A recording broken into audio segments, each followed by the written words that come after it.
साढ़े वाले बर्गर के 2 पीस कर, साढ़े वाले में 2 कर लो जी बर्गर तैयार। बिस्मिल्लाहिर्रहमानिर्रहीम, अस्सलाम वालेकुम व्यूअर्स, मैं हूं यासीन और बिल्कुल कैसे मैं आपको वेलकम करता हूं। आज मैं लेके आ रहा हूं बर्गर।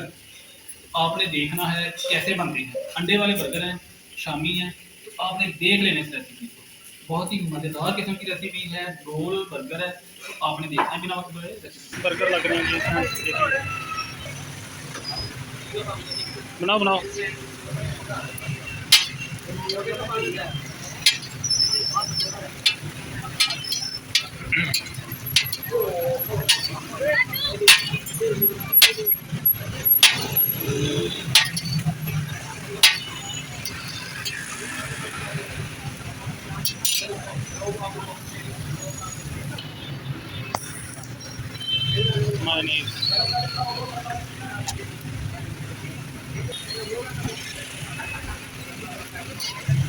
वो शामी बर्गर है नाम है ठीक है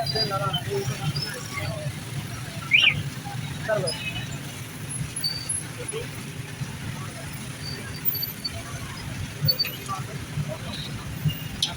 साढ़े वाले बर्गर के 2 पीस कर, साढ़े वाले में 2 कर